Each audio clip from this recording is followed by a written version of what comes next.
Hi, well, good afternoon, everyone. I'm Tammy Morales, Seattle City Council member, and I'm really excited today to have the second in a series of panels we're calling Seattle Within Reach. At our first panel a couple of weeks ago, we talked about the conversation, the community conversation we would like to start about how we build a Seattle where everybody has access to goods and services, to their essential needs, including housing that workers can afford, access to childcare, groceries, banking, and to have everything within reach. So we are starting the conversation again today, and I'm very excited to have some guests with us today. We want to have a conversation about how our neighborhoods, as we start to talk about land use and the comprehensive plan in Seattle, the way that the city might be changing. We want to hear from folks in other parts of the city and other parts of the world about the work that they're doing to make their communities better. And so we've invited some guests here today that I'm excited to have. We will be talking with visiting from Nantes, which is our sister city in France, Deputy Mayor Pierre Marais, Deputy Mayor Mahaut Bertu. We also have with us visiting from Chicago on Zoom, Chicago Alderman Carlos Ramirez-Rosa. And we have from our own neighborhood, Beacon Hill here in Seattle, from El Centro de la Raza, Miguel Maestas. Thank you all for joining us today.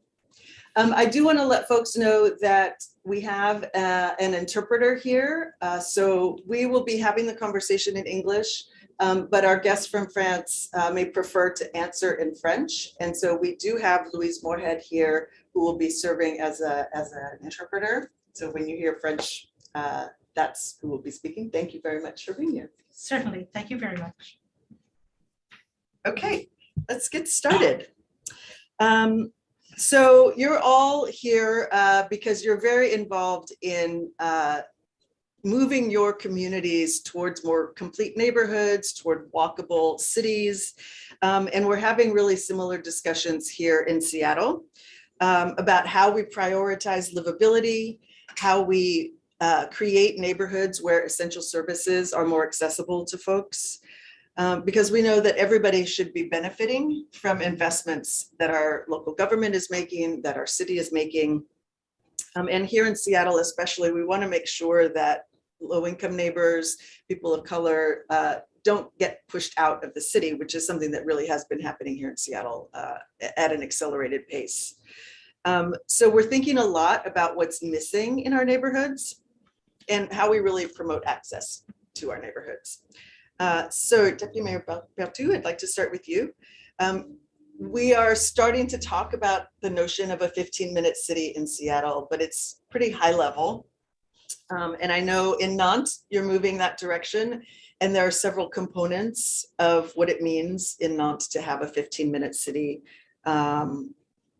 including elements that will shorten the distance for people between work and home, increasing access to services and green space. You have the étoile vert, the paths leading out of the center city where you're preserving green space. And something that you call mixité, or social inclusion. So I'm wondering if you can talk a little bit about what a 15-minute city means in Nantes and what some of the key elements are for you as you move in that direction. Si c'est bon pour vous, je pense qu'on peut le faire à deux voix avec Pierre-Emmanuel Marais. I think we're going to be able to answer two of us with Deputy Mayor Pierre-Emmanuel Marais. Un des objectifs, c'est effectivement d'avoir tous les services autour de soi et peu importe où on habite dans la ville. One of the objectives is to have all services available where one lives, no matter where one lives in the city of Nantes. Donc on crée vraiment plusieurs petits centres-villes, on pourrait dire, partout dans la ville. So we are creating what we might call small downtowns all around the city. Oui, le principe, alors pour être un tout petit peu technique, désolé, c'est d'avoir, on a estimé que le bon niveau de service So the principle might be slightly technological. We estimate that to have a reasonable level of services, c'est environ 12 services approximately 12 services available, qui comprennent tout ce qui est commerce alimentaire, les boulangeries, boucheries, that should include food shopping, épicerie, grocery store, bakery, etc. des services autour de la santé, médecins, dentistes, etc. Health services, doctors, dentists, La culture, les loisirs, les parcs, culture, leisure, and parks, et tout ce qui est transport, c'est-à-dire avoir des bus ou des trams accessibles. and everything that is transportation, meaning have buses, have trams, etc. Et sur cette base, aujourd'hui, la ville de Nantes, c'est environ 95% de la population qui a ces services. And within the city of Nantes, currently, approximately 95% of the population do have this level of service. Et après, c'est une politique globale. And then we come to the global policy, On essaye de la travailler en transversalité. and we are taking a transversal optic to this. Et pour faire le lien avec les échanges avec Tammy ou avec Bruce Harrell sur la fabrique de la ville, With exchanges with Tammy and with Bruce Harrell, as in what concerns the fabric of the city.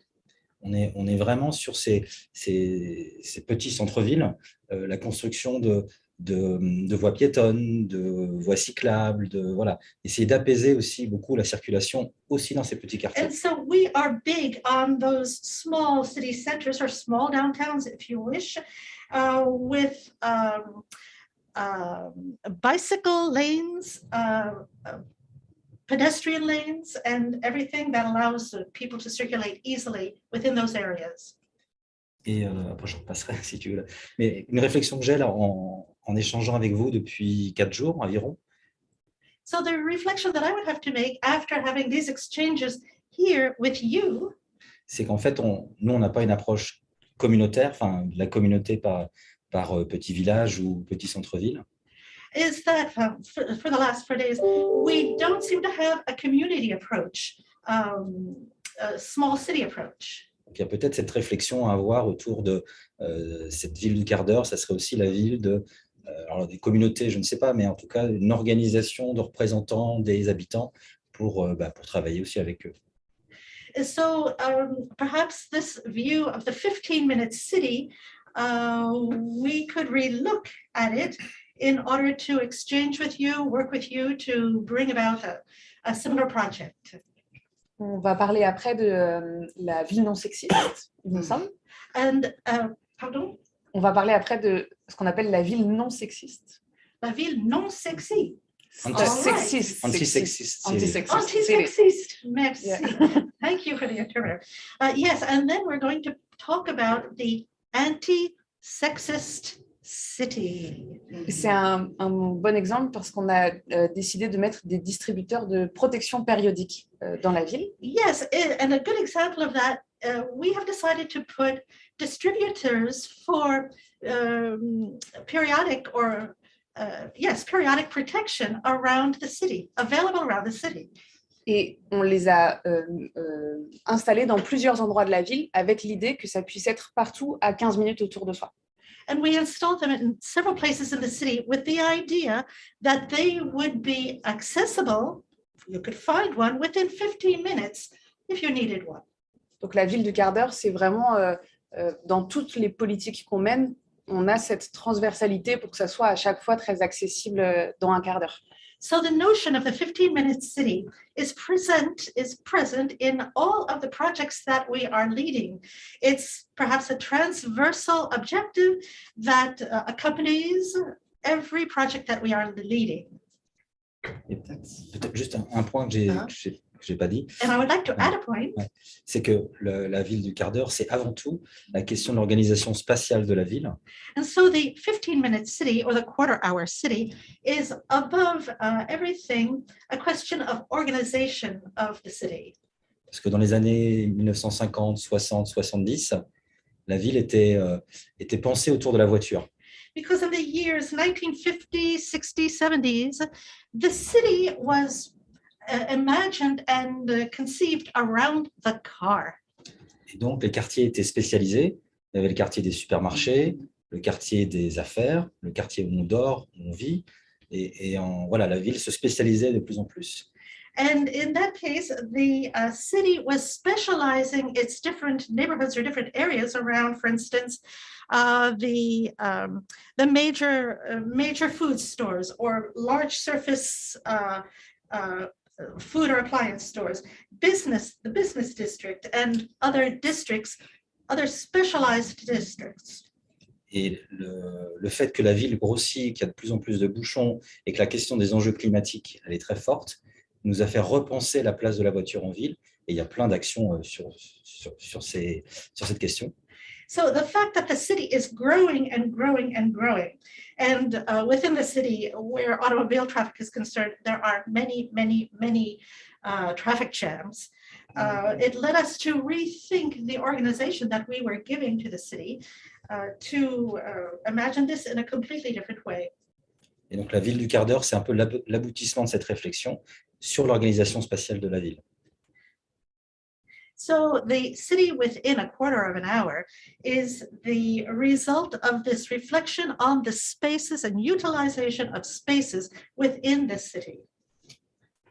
So, thank you for that. I do want to talk just a little bit more about this idea of how you moved from auto reliance, that framework of relying on the car, to this idea of small downtowns.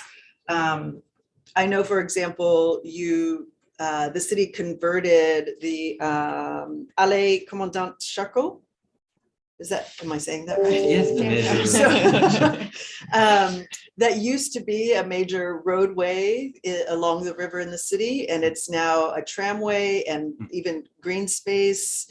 There's a pedestrian and bike lane next to it. So is that an example of how you're changing, and how did that particular change happen? Shutting down the road and replacing it with a tram. C'est un bon exemple. J'en ai un autre en tête. So here's a good example. I have another example that I'm thinking of. Dans la ville, jusque dans les années 90, je pense. So the city within the 1990s, il y avait quasiment une autoroute qui allait jusqu'au château des Ducs de Bretagne. There was a veritable autoroute that went all the way to the château of the Ducs de Bretagne, qui est le centre-ville de Nantes, en fait. C'est le début du which centre-ville. is the center of the city of Nantes. Et alors, ça s'est fait progressivement, parce que les habitudes, les gens, ils mettent du temps à accepter qu'il n'y a plus qu'une voie, qu'il y a le tramway, etc., ou le busway. And then very progressively, because we know that people let go of their habits very slowly with some reticence. Et donc maintenant, depuis quelques années, cette autoroute s'est transformée il y a juste une voie pour les voitures de chaque côté. So in the more recent years, that autoroute, that major highway, has transformed into an access road, and true, there is a lane on either side for the cars. Il y a des voies cyclables, des voies piétonnes. There are bicycle lanes, there are pedestrian lanes. Et si vous voulez aller à Nantes par cette voie en voiture le soir et le matin, c'est même pas la peine. Il ne faut pas y penser. But if you want to go to Nantes or the center of Nantes in the morning or the evening, don't even bother trying to take that route. Et quand je dis ça, c'est parce qu'on a proposé une alternative. And when I say that, it's because we have proposed an alternative route. Donc les gens, ils peuvent aller soit en vélo, avec leur propre vélo, ou en louant un vélo. So people can go by bike, either with their own bicycle or on renting a bicycle. Ou en busway. Or they can take the bus. Yeah, we have, when we visited in December, there were the bicycle rental options, electric bikes that people could rent, similar to what we have here, but we saw many more people riding bikes there. It was very exciting. Juste sur le vélo, on a aujourd'hui 50 km dans la ville de voies cyclables et on prévoit de doubler à la fin du mandat. Currently, we have 50 kilometers of bicycle lanes within the city, and we are planning on doubling that. Et on a 3% environ sur le trafic de vélo. Notre objectif, c'est 12%. We currently have 3% of our traffic on bicycle, but our objective is 12%. Et c'est très, très loin des villes d'Europe du Nord, par exemple. Donc, on a encore beaucoup de choses à faire. And we are nevertheless way behind the cities in Northern Europe. We still have a lot of progress to make in that domain. We're behind cities in Northern Europe too. I want to move to the Alderman Ramirez-Rosa. Chicago is historically a very dense city, but also a city that is living with the legacies of redlining. We experienced that here in Seattle as well. I'm wondering if you can talk a little bit about how Chicago is re-examining more equitable communities, more blended neighborhoods. And maybe you could even just start with a short explanation of what redlining is for folks who may not know. Absolutely. Well, thank you so much for inviting me to be part of this panel, council member. It's so great to hear from the deputy mayors in France. So many of the issues that they are experiencing in their communities are very similar to issues that we're experiencing in Chicago and across the United States. Unfortunately, in the US, we have the ugly history of redlining, where through governmental policy, through racist market forces, what we saw was segregation imposed from the top down. Where Black communities of color had a very difficult time getting access to capital and to loans to be able to get the American dream and own their own home. How communities of color were cut off from investment from banks. And we're still living through that legacy today in the city of Chicago. Chicago is one of the most segregated American cities. You can walk down a block and you can see a community go from 90% Black to 90% Latino to 90% white in a series of, as you walk down, a street over a series of several miles. So as a city, there have been a number of us that have been working to address that history of redlining. First and foremost, we want to make sure that investment is distributed equitably throughout the city of Chicago. And so community groups have been fighting for many years. One of the ways that has been accomplished as of recent is a program called Invest Southwest. So really making sure that the public dollars that the city has for investment, that they're being targeted towards communities that have historically been redlined and that have historically received that disinvestment and experienced that disinvestment. So the Invest Southwest program has been able to provide hundreds of millions of dollars in public financing and in public funding to small businesses, to developers on the south and west sides of the city of Chicago. What we've also done is every city gets a limited number of dollars from the federal government to invest in public housing. And historically, a lot of cities have said, well, in the poorest communities, we're going to put this public housing because we don't want this public housing to be in the richer areas of the city, in the more white areas of the city, affluent areas of the city. So we've really sought to reverse that trend. And in communities that are facing displacement, in some of the most affluent communities of the city, we are now seeking to use those public dollars to build affordable housing. So in my community, what we've done is we took a parking lot right next to a train stop and we turned that into 100 units of affordable housing for people that are at or below 60% of the area median income. But we didn't just make it housing, we made it mixed use commercial because we said this is right adjacent to a commercial corridor. This is right next to a train stop. So the first floor should be commercial. And we're actually working now with a very successful businessman who helps bring together smaller businesses that can't afford their own storefront to help incubate them and to help give them a place to sell their goods, their art that they produce. So we're really excited that the first floor of that all affordable development will be a commercial space and that it will include this essentially indoor market space where smaller merchants from the community will be able to sell their goods. And hopefully that will give them a foothold to eventually expand into their own storefront. So I guess to quickly summarize, Chicago has an ugly history of segregation like so many other cities, but thanks to many generations of Chicagoans who have fought to undo that trend, we're beginning to see government policies that are targeting public investment where it needs to go, right? So making sure that we're getting dollars into disinvested communities on the south and west side of the city of Chicago, and then making sure that we're actually building affordable housing and public and social housing in affluent communities and making sure that we're adding, density in those communities where historically, there may have been more of a push for single family homes. That's very exciting. It sounds, this Invest Southwest sounds similar to a program we have in Seattle called the Equitable Development Initiative, where we really are trying to focus our public dollars into neighborhoods that have historically been underinvested in. Thank you for sharing that. Miguel, it sounds very similar to the Plaza Roberto Maestas that El Centro did 5 years ago. Is it? Broke ground, well, actually opened 6 years ago, 6 years ago. So, and El Centro has been a strong community organization for decades. Can you talk a little bit about how you decided to build that project and the different components that you included in it? It does sound similar to what the Alderman is talking about. Sure. Well, first, Councilmember Morales, thank you so much for inviting us to sit on the panel and share a bit about our work at El Centro de la Raza, which we translate as the Center for People of All Races.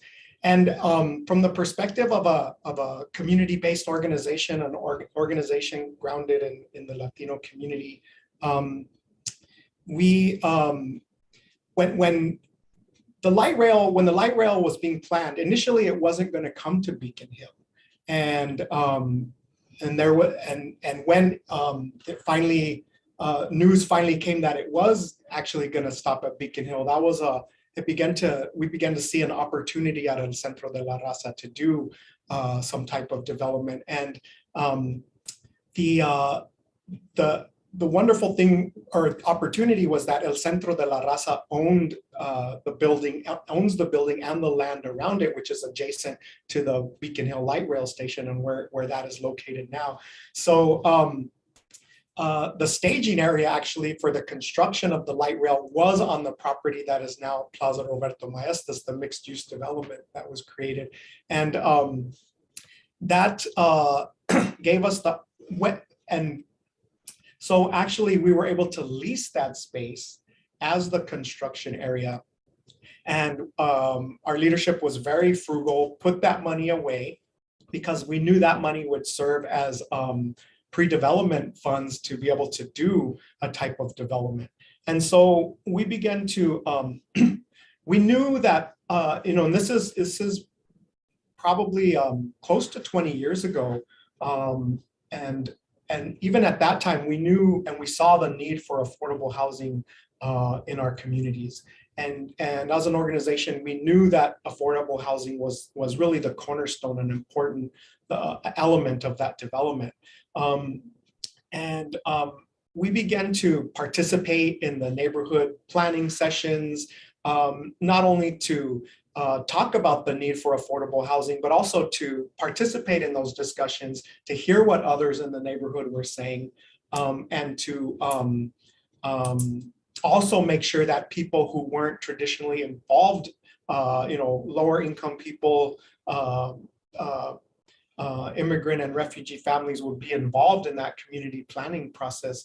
So we were able to not only share what we felt was important, but also hear what the neighborhood felt was important in that development as well. And people were talking about things like a neighborhood center, something that had community and cultural space, opportunities for commercial space and for small business space. So we also heard from people who were participating what they needed. In addition to affordable housing, people were talking about childcare and how it would be wonderful to have access to high quality childcare next as part of affordable housing.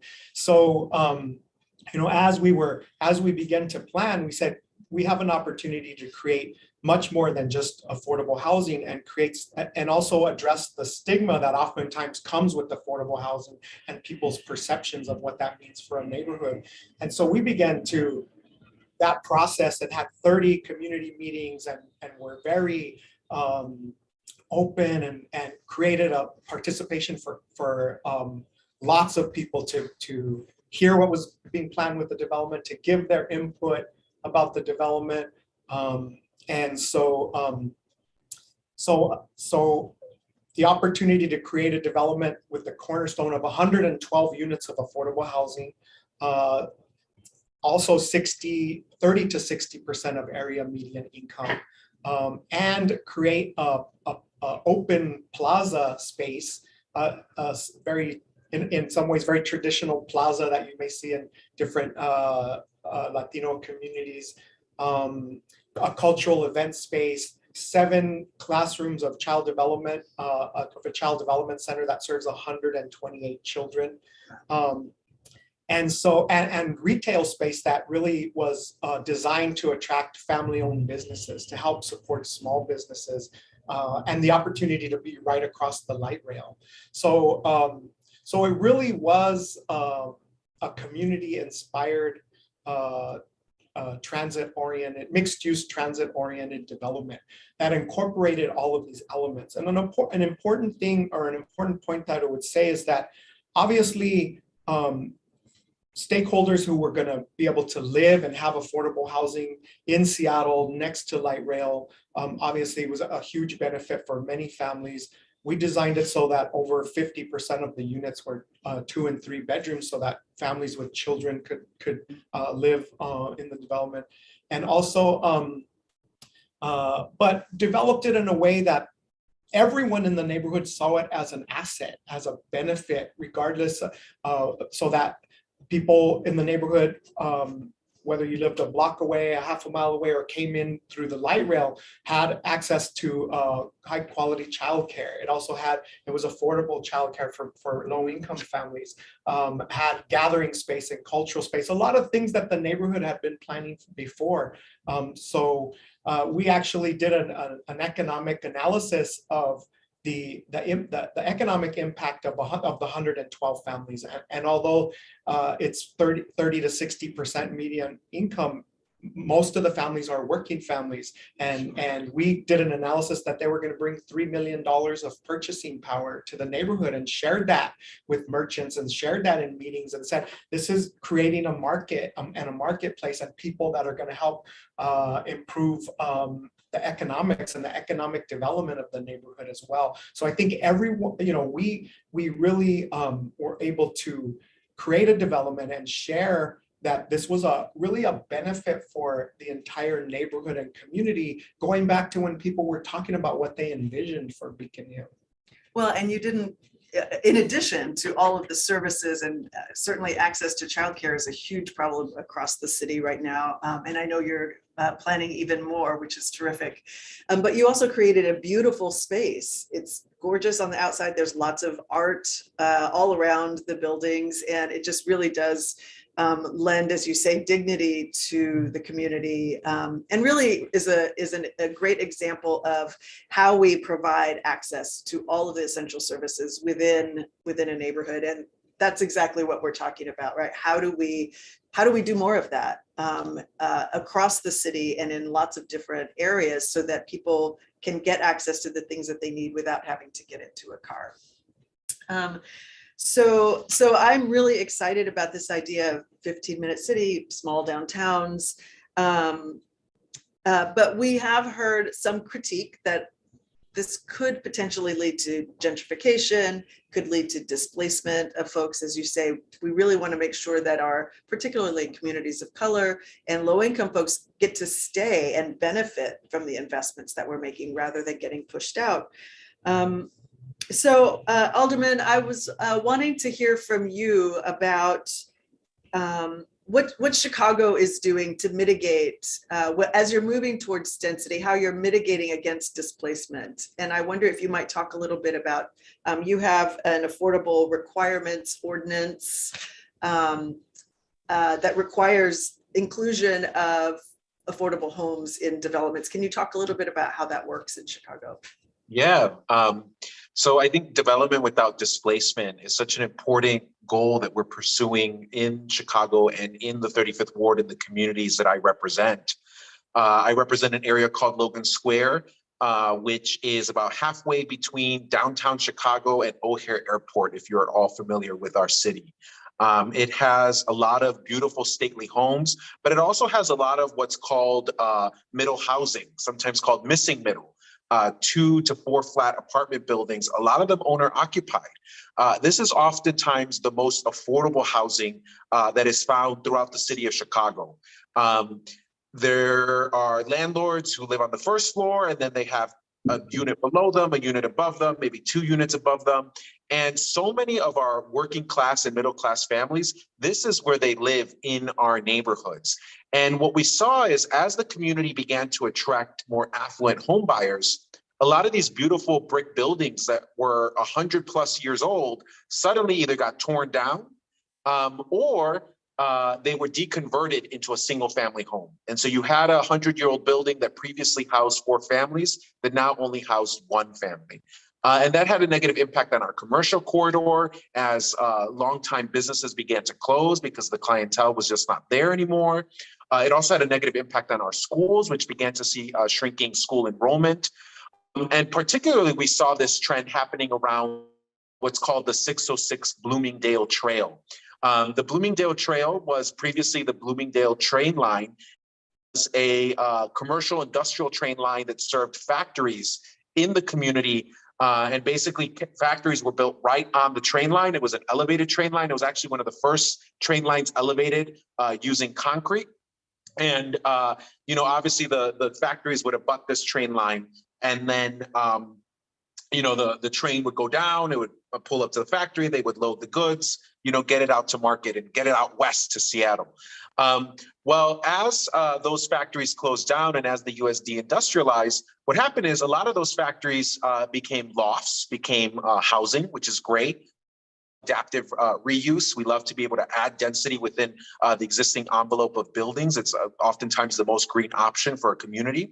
But what also began to happen is that a lot of these 2 to 4 unit apartment buildings started being purchased and started being deconverted to single family homes. And we lost thousands of units near this trail. So, well, let me back up. The community fought to take that abandoned train line and turn it into an elevated hiking trail. And that was the community that fought for that, and we won. And after this beautiful amenity had been built, suddenly we began to see a decrease in the housing around that area, which meant that fewer and fewer families would be able to benefit from this trail that had been built. And it also meant that we saw all the other negative impacts that happened as we lost density around this beautiful new trail. So one of the things that we fought for was, one, a demolition impact fee. We said, look, if you're demolishing, multi-family housing, then that has an impact on the community, has an impact on the climate, it has an impact on housing affordability. So you have to charge you have to pay a fee if you're demolishing buildings. But the other thing we did is we implemented a minimum density. So basically, we disallowed new single-family homes within this protected area near this trail. So you can't build single-family homes near this trail anymore. And so collectively, I don't know what just happened with my, okay, sorry.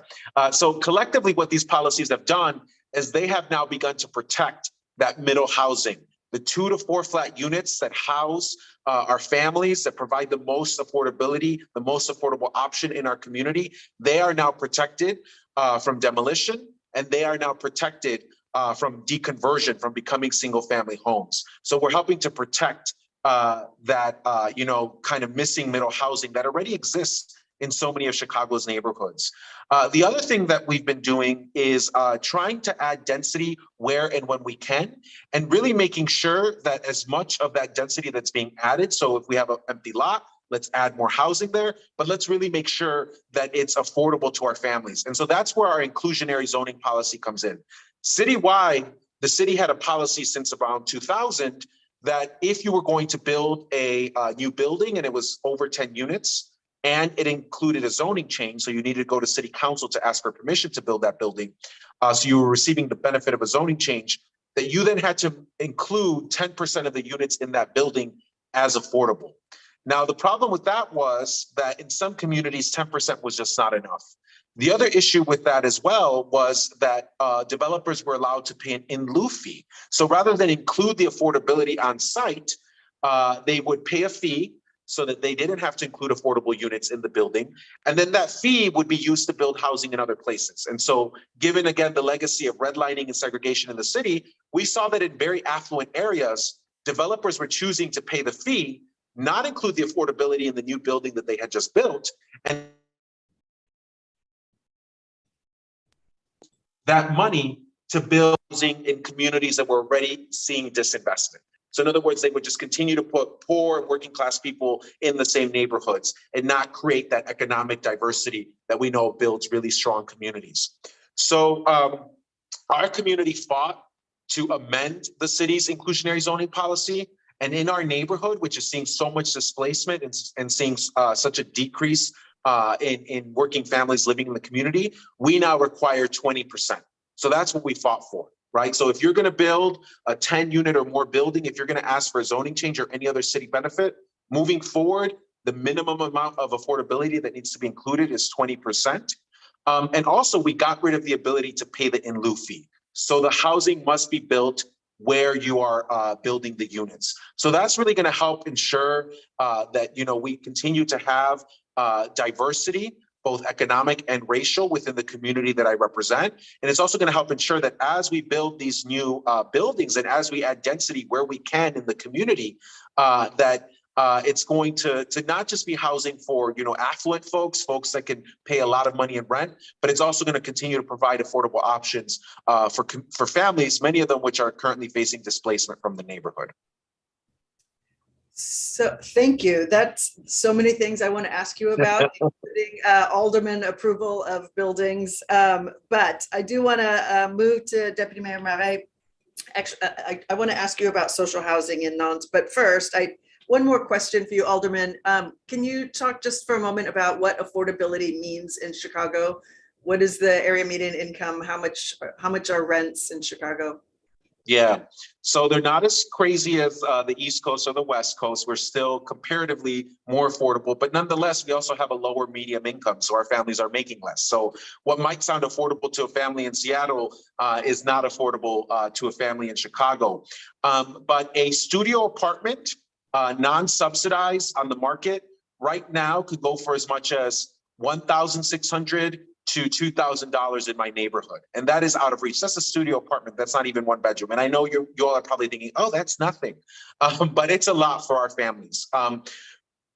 In the subsidized, units, so either the units that are being built or the rent restricted units, so the units that are being built either under our inclusionary zoning policy, the 20% that needs to be included in that private development, or the 100% the 100% affordable building that we built next to the train stop, a studio apartment goes for about $900. So that's half of what the market is asking for currently. And so it's normally what we ask for is at 60% or below the area median income. And currently for a single person, that would be about $30,000 to $35,000 currently. And then obviously it goes up for family. So for a family of four, I think it'd be about $90,000 right now. So, let's say it's two parents and two children. If each of the parents are, making $40,000 a year, they would be able to afford and they would qualify for one of these units that is being built, either through government subsidy. So for example, the all affordable building we built right next to the train stop, that was built using government funding, or through the units that are being built as a result of our inclusionary zoning policy, the 20% that are set aside as affordable when a private development is being built. Great. And just for comparison, in Seattle, area median income is about $100,000 now. Although most people, in my district, which includes, for example, the Chinatown International District, many people are at about $20,000 a year. So, and I believe a one bedroom in Seattle is going for about $2,100 right now, which is crazy. Okay, so Deputy Mayor Marais, you have, I believe, a similar requirement in Nantes that I think it's 25% of all units that are constructed are affordable. Can you just talk a little bit? So here in Seattle, we are starting to talk about social housing, starting to talk about needing as many tools as possible to address our housing shortage, which is really a crisis. And we have similar programs like inclusionary zoning and requirements for some development, but we need as many tools as we can think of to try to address this. So we're talking about social housing so that everybody can have some sort of affordability. And I would love to hear from you about how it works in Nantes. What does it mean to really have this as an option or a requirement in your case? En fait, historiquement, en France, puis à Nantes, il y a toujours eu une volonté, enfin, depuis les années 50-60, une volonté de construire et de proposer de l'habitat social. In France, since the years 1950-1960, there has always been a desire to propose social housing. Et donc aujourd'hui, la loi nous oblige, je crois, à 25% de logements sociaux, notamment dans les villes. And today, I believe the law requires approximately 25% of social housing within the construction within cities. Et je pense qu'on est, nous, un petit peu plus que 25%, mais je n'ai pas les chiffres exacts. And we, in Nantes, we're a little higher than 25%, but I don't have the exact numbers. Donc l'enjeu pour nous, c'est de continuer à proposer du logement social. So what is important for us is to continue to propose social housing. Pour les personnes sans emploi, pour les personnes qui ont des bas revenus. For people without employment, people who have low revenues. Et puis pour garder de la mixité dans notre ville qui connaît, alors pas comme Seattle, mais qui connaît une augmentation forte des prix du mètre carré. Yes, in order to preserve this diversity within our cities, at the same time, managing against this rise in prices that continues today. Et qui connaît une gentrification. We have our own gentrification. Par exemple, dans le quartier que j'habite, Chantenay, qui était un quartier ouvrier, populaire, de petites maisons. For instance, in the neighborhood where I live, it's the Chantenay neighborhood, which is a workers' neighborhood with small family houses. Donc, ce quartier se transforme et aujourd'hui, le prix au mètre carré a explosé. This quarter, this neighborhood is transforming currently. Today, the price per square meter, or square foot, if you wish, has exploded. Et on assiste à une densification de la ville aussi dans ces quartiers. We're having a densification of the city also in such neighborhoods. Les gens, ils construisent un étage de plus ou 2 étages de plus. For example, people will build another floor or 2 more floors. Et pour revenir au logement social, aujourd'hui, on a, je pense, une offre intéressante de logement social sur la ville. To come back to social housing, today we have an interesting proposal on social housing in the city. Mais qui ne répond pas aux besoins. Il y a beaucoup de listes d'attente. But not enough to answer all of the requests and all of the need. There is a long waiting list. Et avec un autre enjeu, c'est que la construction de ces quartiers d'habitat social s'est beaucoup fait sur une concentration justement de cet habitat social dans des quartiers spécifiques. And so there's another element. The construction of the social housing seems to be occurring in specific neighborhoods. Et donc, notre travail aujourd'hui, enfin depuis longtemps, mais il se poursuit, c'est de mixer plus la ville et de faire que les nouveaux logements sociaux soient disséminés dans le centre-ville ou dans d'autres quartiers. So today we're working towards the idea of making it a fact that social housing is not all together. It's disseminated throughout the city and mixed in. It will create mixed neighborhoods. J'ai un exemple de projet très récent qui est l'ancienne prison de Nantes. I have an example of something very recent. It's a former prison in Nantes. Un très vieux bâtiment et dans un des quartiers les plus riches de la ville. It's a very old building in one of the richest neighborhoods of the city. Et donc, quand le porteur de projet a justement travaillé sur le projet, so when the persons proposing this project were working on it, nous avons demandé à ce qu'il y ait 25%, ce qui est la règle, de logement social. We requested that there be 25%, which is the law, of social housing. Donc aujourd'hui, les logements ont été construits, c'est le quartier, ce nouveau quartier vit. So today, this housing has been created. It's the new neighborhood, new quartier vie. Avec un vrai quartier mixte dans un quartier du centre-ville. With a true mixed, diverse neighborhood within the center of town. Et à l'opposé, il y a un quartier d'habitat social assez important à Nantes qui s'appelle Bellevue. And on the other hand, we have Bellevue, a very large neighborhood in Nantes. Et on a une grosse opération de rénovation urbaine du quartier. We have a big operation of urban renewal in that neighborhood. Et justement, on a cassé, détruit quelques grandes barres d'immeubles. And in fact, in order to do it, we have torn down some very big housing units, very, very big apartment buildings. Pour ouvrir le quartier et qu'il y ait plus de mixité dans le quartier. In order to open up that neighborhood and include more diversity in that neighborhood. En France, c'est la loi, les 25% par ville. In fact, that 25% is the law, and it's from city to city.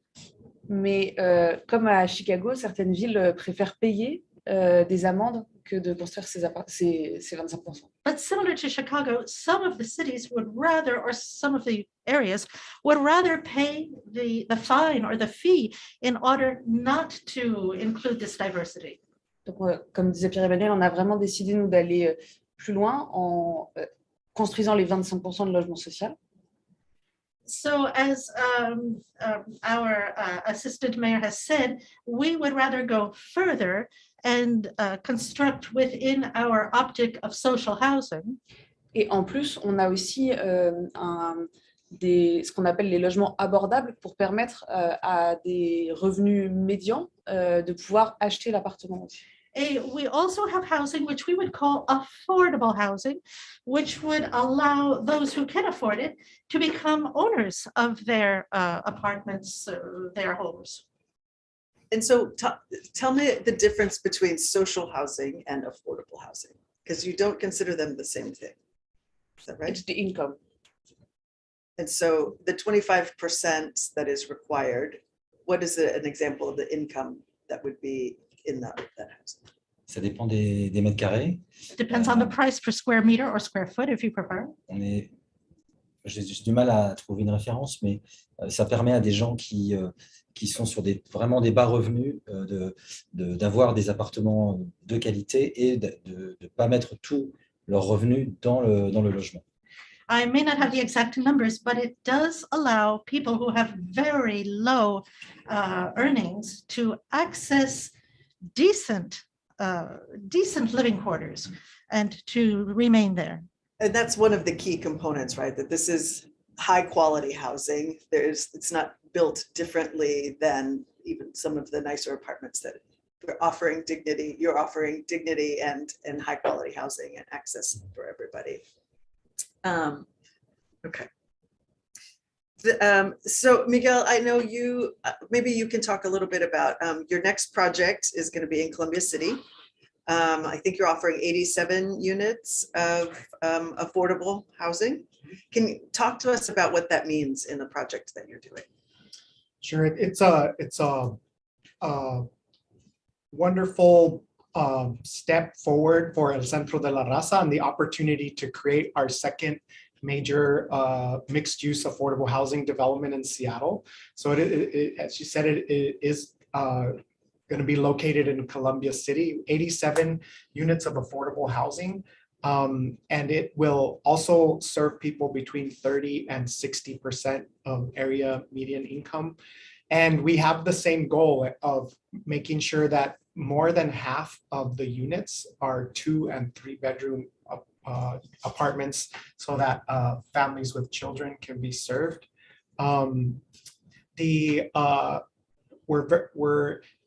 This is happening 6 years after Plaza Roberto Maestas, and so one of the obviously major steps to a next development, particularly for El Centro and the fact that we're relatively small as far as affordable housing development compared to like larger affordable housing developers was being able to find and acquire the land to be able to do the second development.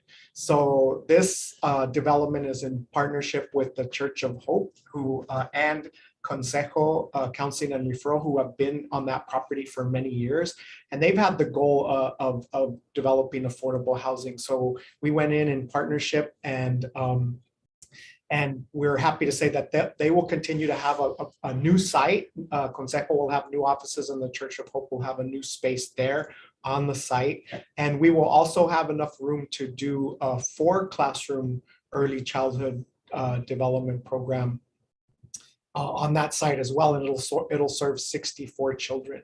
And so it'll be another expansion of our affordable, not only our affordable housing, but also the early childhood programs alongside, because we've seen the success, and we really see that at Plaza Roberto Maestas we've created what we feel is a excellent model for development of really, as I said, community-inspired mixed-use development. And you mentioned the art component that exists at Centro. When we had community meetings and we heard from people and we talked about our hope to put art in the building at Plaza Roberto Maestas, that was so well received by the community, because, as you said, it does create a welcoming and dignified place. And in the tradition of our origins at El Centro de la Raza, and our commitment to doing our work in a way that builds multiracial unity, the art is reflective of many cultures, not just Latino culture, so that it's a welcoming place to everyone in our community. And so we are going to have a wonderful art component as well in the development in Columbia City, we're happy to say. So that will be carried on as well. But we're very happy to that will be breaking ground in January, and then completing construction in probably about the summer of 2024, and open up the services, the housing and the services then. And talk to us a little bit about how you are able to offer this as affordable housing. I know the financing of housing in this country is very complicated, but sure, you can explain a little bit about it. So, it is really putting together the financing to do the construction, and similar to what we heard, what's happening in our sister city, that it's, our goal is to build the highest quality housing possible. So this is the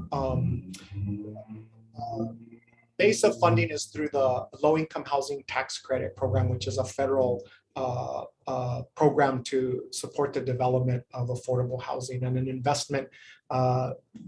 investor receives tax credits over 15 years for investment in the construction of the project.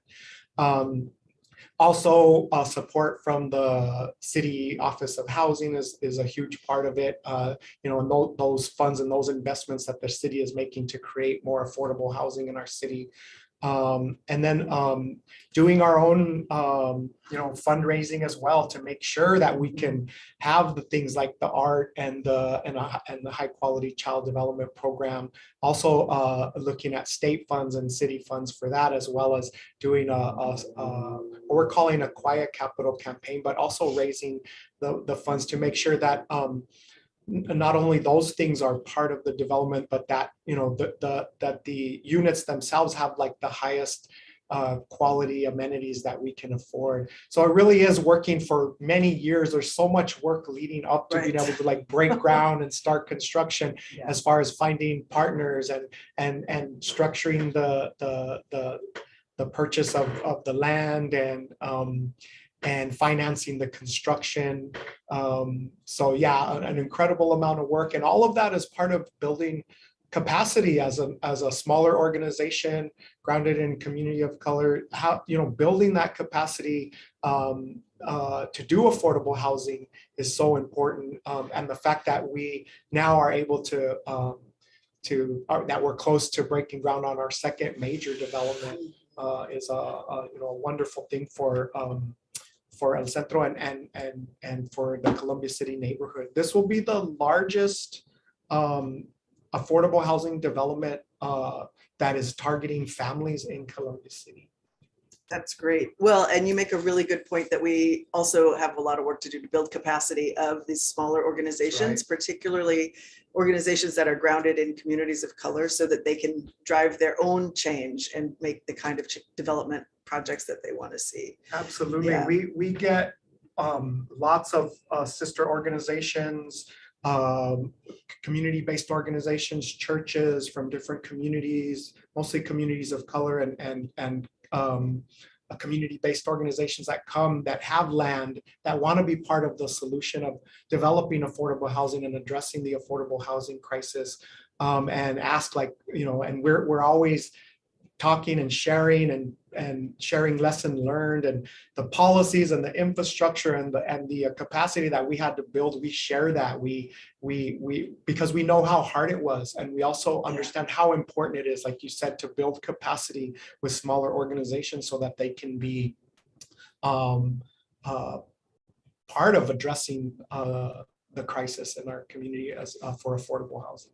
Well, and we know because Seattle is experiencing growing income inequality, it's especially important, right? Because we do have low-income families, communities of color that are being pushed out.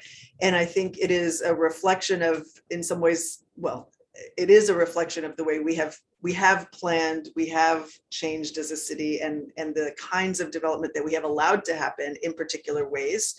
We're starting to acknowledge that and starting to operate in a different way. And I think part of an important change is having conversation directly with community, bringing more people into conversations about how we design our cities and how we design our neighborhoods. Deputy Mayor Bertu, you lead the City of Nantes' effort to create a non-sexist city. And I will say in Seattle, we've done some work around, for example, gender pay equity in the city. And I will say in Seattle, women still make 76% of what men make in the city. So clearly we have work to do. But we haven't really talked in Seattle about what a non-sexist city looks like in terms of planning and design, or even, in terms of implementation of some city programs. So can you talk a little bit about what does a non-sexist city mean, and how do you work in that direction? L'objectif, c'est alors dans 10 ans, de devenir une ville non sexiste. So we are hoping that Nantes, within 10 years, will become a non-sexist city. Ça veut dire qu'on agit sur tous les domaines, donc les questions de revenus, d'éducation, de culture, d'espace public. And that means that we need to act on every area of interest, for instance, revenue, education, use of spaces. Et donc, on va regarder comment chaque action de la ville permet une égalité entre les femmes et les hommes. And so we're going to take into consideration how each action that the city may take will affect the communities in each of these ways. Donc, à la fois comment on permet cette égalité et comment on évite de perpétuer le sexisme. How we can put this equality into effect, and how at the same time we can avoid to perpetuate victimization. Donc, on a un exemple concret, je ne sais pas si ça parlera aux États-Unis, mais dans nos cours d'école, par exemple, on a vraiment une ségrégation entre les filles et les garçons dans les usages de la cour. So I'm not sure how this will pertain to what occurs in the United States, but in our school playgrounds, we observe a real segregation between where the girls play and where the boys play, what objects they use and what they climb on, for instance. Et ça, c'est surtout parce qu'on a des terrains de sport, donc de football, qui prennent beaucoup de place et où on voit que les filles ne sont pas forcément intégrées dans ces jeux-là. And so that might be because we have large playgrounds that have soccer fields on them. They occupy a lot of space. And it happens that girls might just not be interested in that. Donc, un des objets de la ville non sexiste, c'est aussi de repenser, par exemple, les cours d'école, parce que c'est le premier espace où les filles et les garçons évoluent ensemble, et de réfléchir à un aménagement qui permette plus de mixité. So one of our first objectives would be to recreate or reconceive school playgrounds or playgrounds for children, because that's the first place that boys and girls get together with each other or not. So what we want to do is make sure that we have something for the future that promotes mixing up the boys and the girls and creating diversity on the playground in some sort. Et si je peux prendre deux autres exemples qui sont très différents, mais on a aussi des programmes d'empowerment, on va dire, pour que les femmes travaillent à pouvoir négocier leur salaire, par exemple. And so I have two other examples, quite different. We have also programs for employment where women can negotiate their salaries. Donc l'objectif, c'est vraiment de pouvoir leur donner le pouvoir pour qu'elles puissent négocier leurs conditions de travail. The reason for this is to give women the power over their employment and over their jobs, and so they can negotiate the return for their work. Et l'autre exemple, c'est sur la question des violences faites aux femmes, parce qu'on sait que les femmes sont victimes de nombreuses violences. And another example is the violence that women are subjected to, many sorts of violence. On a ouvert un centre, la ville a ouvert un centre d'accompagnement des femmes victimes de violences. The city has opened a center to accompany women who have been victims of violence. Donc, on a un accompagnement social, juridique, particulièrement pour les femmes victimes de violences conjugales. We have accompaniment for social violence, judicial help for women who have been victims of domestic violence. Donc, c'est vraiment trois exemples différents, mais qui, je pense, peuvent démontrer comment on essaye d'agir sur tous les plans pour favoriser l'égalité entre les femmes et les hommes. So these are three very different examples, but I think it illustrates what we are thinking about and what we need to think about when we want to put our plan into action. We need to act on all of these areas and not just one or two. So when I was there last year, we met with somebody, I believe from your Parks Department, who was talking about the improvements they were going to make, restoration of some park space along the river, lighting that they were adding and other things. And I was interested to know that as part of, I believe what he said was that as part of any kind of public space design now, somebody from your department is there. Can you talk a little bit about how the departments work together when you're considering public space?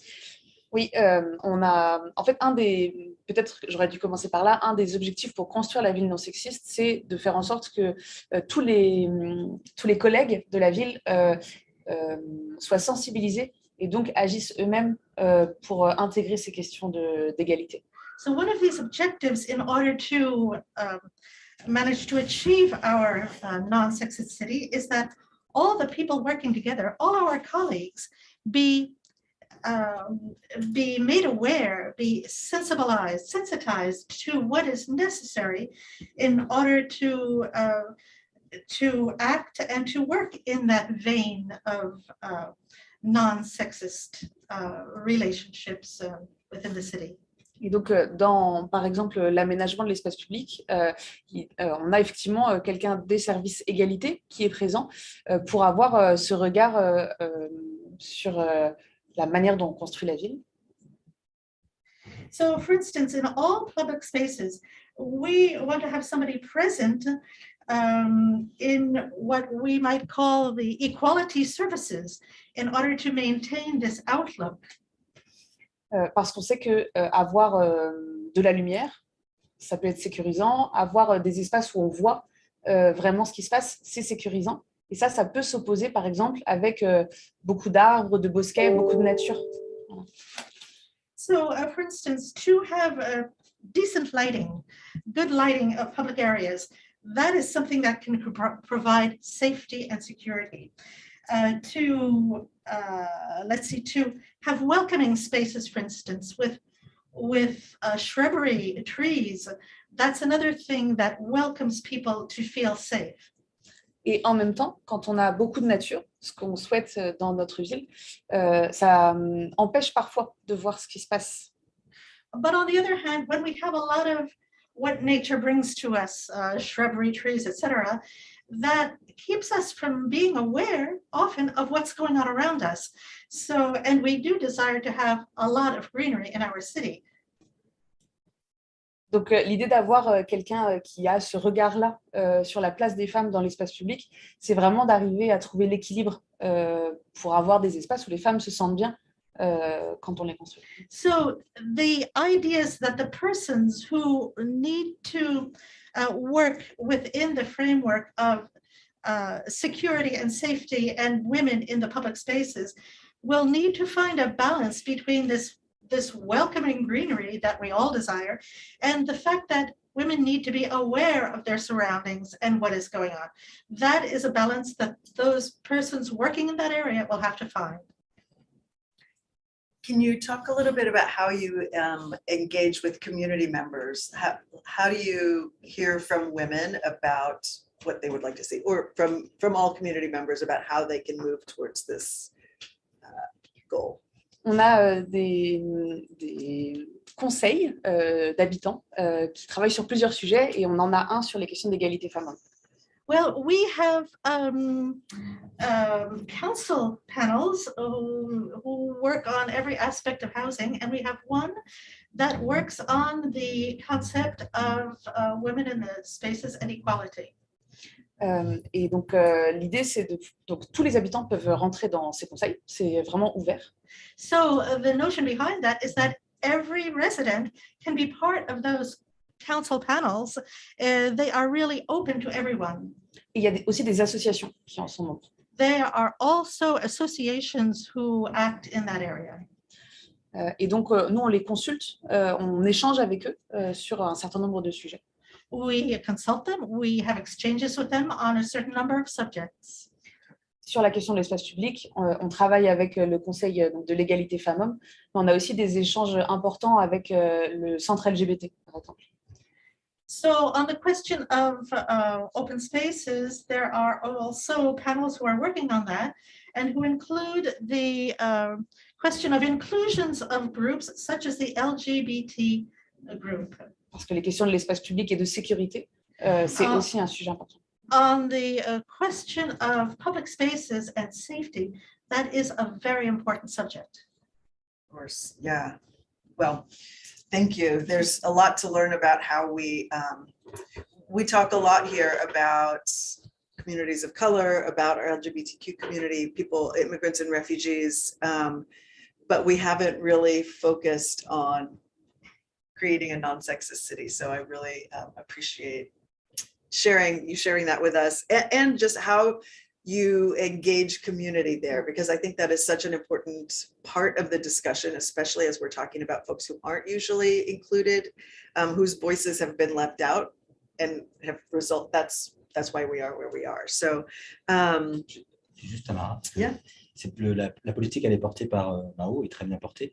Mais c'est vrai ce que disait Mahaut, ça nous concerne tous. Et nous, hommes dans le conseil municipal, on est aussi intégrés à cette réflexion pour que nous aussi on bouge, parce qu'on a aussi du travail à faire personnellement. Pardon.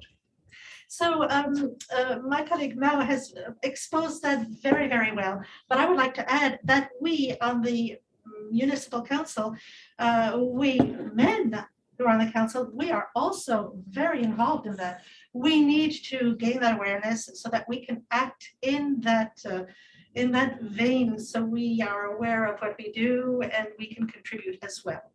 Of course, men certainly have their role to play in making sure that we're reaching a non-sexist city.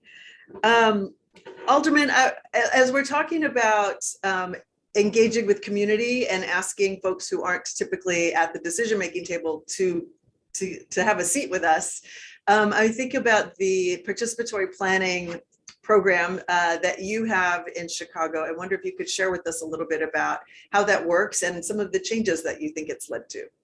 Yeah, participatory planning is so near and dear to my heart.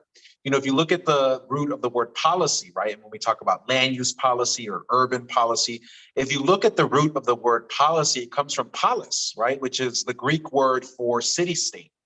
And what is a city without people? So, you know, I think how can we make good urban policy without including the people that are going to be impacted by that policy, that are the ones that are walking, that are ones that are seeing the deficiency in the built environment or the needs in the built environment or what works well for them in their community. So I, became alderman in 2015. And in Chicago, we have a very strong system of member deference, what sometimes is called aldermanic prerogative.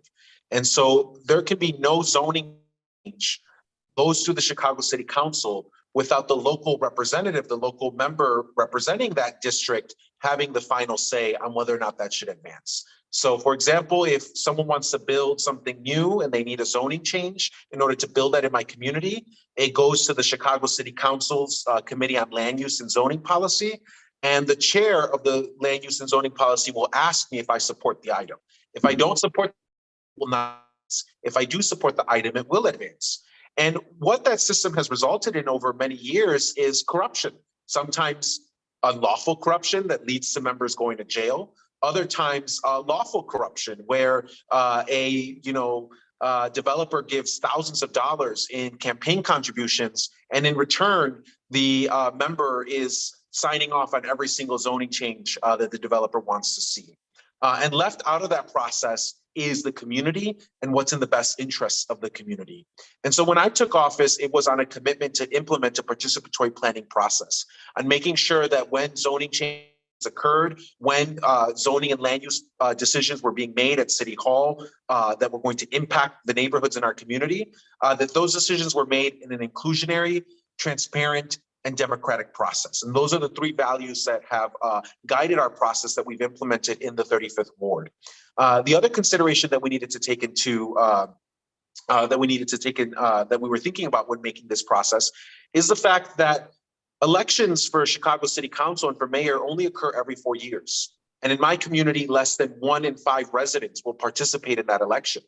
So what that means is that a huge swath of the community will not be included. And many times they won't be included because they're non-citizens. Perhaps there's language barriers. Perhaps there's age barriers. So we wanted to make sure that we created a process that invited everyone, working poor families, immigrant families, young people, to be involved in the land use and zoning policy that was going to impact their communities. And so we created a process where community groups can meet directly with developers, can provide input. But ultimately, the most important part of this process is a community assembly. When there's a large development that's moving forward, so for example, the 100 unit all affordable housing development right next to the train line that was going to replace a parking lot, when that was going to move forward, before I gave the go ahead in City Council, I said, we're going to have a community meeting. And 600 people attended that meeting. And the vast majority of them, over 350 of them, said, yes, absolutely. We want this development to move forward. We want to move full speed ahead to make sure that this all affordable housing development is built. The way that we got to that point in time, right, where we had all these people show up to a meeting and all of them say, we want this housing development to move forward, was one, building trust, right? We needed over a series of meetings to really teach people that this was a serious process, that this was not a dog and pony show, that this was not a meeting where you had to come and yell and engage in theatrics in order to just have a chance of being heard. We wanted to make it clear that these were real deliberative meetings. These were meetings where we were going to have serious discussions about what's in the best interest of a community, what is good land use and zoning policy, what have we learned over the last several decades of what worked in terms of city building and what hasn't worked. What we also did was we made sure to include childcare. We made sure to include simultaneous translation. So in my community, over 20% of residents are Spanish speakers. And so at every single one of our community meetings, we make sure to have translation into English and in Spanish. And as a matter of fact, we've actually had meetings because my community has some parts that are more Spanish speaking than others. We've had meetings where the entire meeting is held in Spanish and the only translation that's happening is for the developer. for the zoning applicant into English because they were the only, English speaker there. So by really making sure that we're creating that inclusive space where people feel welcome, also by making it accessible, right? We wanted to take concepts from urban planning and make them accessible to people, right? To talk about why do we want to maintain our street wall in our commercial corridors, right? Why do we not want setbacks on our commercial corridors? Why do we not want first floor residential in our commercial corridors, right? Why do we want to maintain the integrity of the commercial corridor? Talking about concepts of why do we want to add density, right? Why do we want transit-oriented development right next to the train stop? Taking these concepts and making it accessible to people. And so in reality, our participatory planning processes also become popular education, right? We don't need, rich developers or, PhDs in zoning and planning. We welcome them. We want them to be part of the process. But we know that by making these concepts and these themes accessible to the community, that we can empower people to then make the zoning decisions that are in the best interests of their community. So, really making it inclusive, making sure that you're inviting everyone into the process. We go and knock doors and we let people know, hey, in a month, we're going to have a meeting to discuss that empty lot next to, your home or 2-3 blocks away from your home. You should really come to that meeting to find out about what's being proposed there and whether or not it's in the best interest of your community. So we knock doors, we get the word out in English and Spanish. We make sure that the meetings are being held in English and Spanish. We make sure that the things that we're talking about to people that aren't spending, many hours every week studying these things. And then we also made sure that it was a real robust process where people knew that the final outcome was really going to be impacted by their participation in this process. And then we just were consistent. So now people in our community have gotten really used to this participatory planning process. Any decision that I make downtown that's going to impact the development in their community, any decision that the Department of Planning is going to make that's going to impact development in our community, everyone knows that there's going to be this really robust community process. Everyone knows that we're going to have real serious discussions about what's in the best interest of our community, and that we're going to bring people together to then collectively decide how we should move forward in the best interest of our neighborhood. And like I've said, what that's led to, it's led to a ban on new single-family homes in certain parts of the community where we were seeing middle housing disappearing. It's led to new transit-oriented developments right next to train stops and along our big commercial corridors where we can add affordability. It's led to an increase, right? So now, it's not 10% that needs to be affordable in these private developments. It's 20% that needs to be affordable, and you can't, pay the fee to get out of that affordability requirement. It's also led to things like an increase in family size units. So for a while, we saw that a lot of the units that were being added as a result of our inclusionary zoning policy were all studio or 1-bedroom units. And I heard, our compañero, our brother from El Centro talk about, the need for family size units. That's the same exact need that we had in our community. And it was only through this participatory process that the families in our community were able to come forward and were able to be empowered to demand that when there was units being added that were affordable, that they had 2 and 3 bedrooms, because that's what our families needed in our neighborhood. So yeah, I'm a big believer. I don't know if you can tell, I'm such a big believer in participatory planning. I really think that when we come together as a community and when we talk about what is good land use and zoning policy, and when we are respectful to one another, when we bring people in that normally aren't involved in the process, I really do believe that we can come to good land use and zoning decisions collectively as a neighborhood. And I think we've seen that time and time again in our neighborhood where, creating these spaces wasn't a space for, NIMBYs to be heard, right? The folks that want to say no to affordability. It actually became a space where working people could be heard and could say yes to affordability, could say yes to density. That's so inspiring. Thank you so much. I think, we have a process for engaging community. We're about to launch into our community, our comprehensive planning process over the next 2 years. But that is exactly the kind of community engagement that I'm hoping we start to move toward, because you're right, it needs to be transparent and inclusive. And we need to set it up in such a way that neighbors can actually participate. There needs to be translation. There needs to be childcare. I would say in the South End, there has to be food if you want people to come. So thank you for that. We will probably be reaching out to you more than once over the next couple of years to keep having that conversation and getting some ideas. We just have a few minutes left, but Miguel, I did want to ask you to share El Centro de la Raza has been so instrumental in engaging community, bringing neighbors who haven't participated to the table, and holding local government accountable for making sure that we're including those voices. I don't know how many people really know the story of how El Centro got started. So can you just share with us in just a few minutes a little bit about how El Centro de la Raza started, how it came to be that you actually owned the land that you were able to then develop? Sure. Well, actually, this year, El Centro de la Raza is celebrating its 50th anniversary. So the organization has been around for half a century. And El Centro, was founded in 1972. And I think it's important to look back and understand what was happening in Seattle at that time. A few years earlier, Dr. King had been assassinated. Cesar Chavez was organizing farm workers, and mechanization of the labor was happening here in Washington, in Eastern Washington, where farm worker families were having to come to Western Washington to find the means to work and support their families. And so the Latino community was very present, but unlike other communities, it didn't have a geographic center. There wasn't a barrio or a neighborhood per se, and there was no organizations or community places or spaces where people could come together and really have a sense of community. So there was a group that was active in organizing and had an English as a second language program in South Seattle College. That funding was cut, and they decided to continue to try and build on that sense of community that they had begun to feel and start. And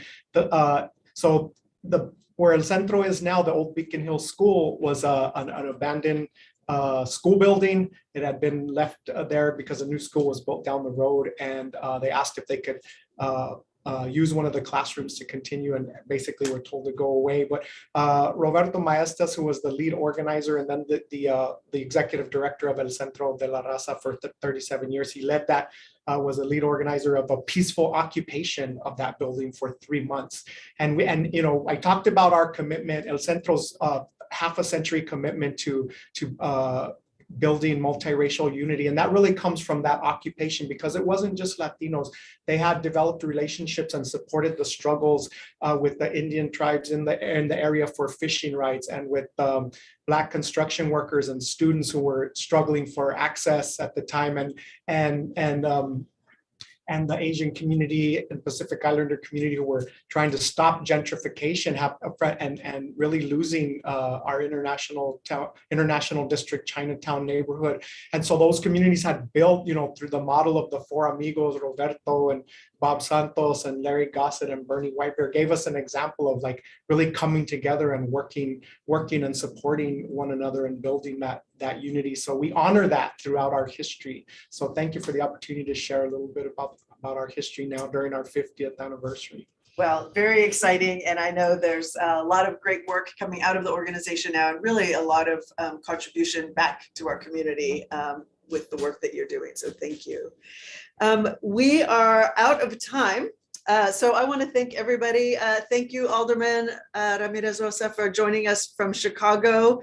Maybe next time you can come out to Seattle and we can do it again. Miguel, thank you so much for being here. And I really want to thank our guests from France, Deputy Mayor Marais, Deputy Mayor Bertu, thank you for joining us. And Luis, thank you for translating for us today. Most certainly. That's all we have for today. We will have another, continue the series. And so keep an eye on my council website. We will post notice there of when the next series will be, next panel will be. And you can also watch this show again. If you want to follow up with anything, we will also include a link to that on my council website as well. Thanks for joining us today, everybody, and have a great day.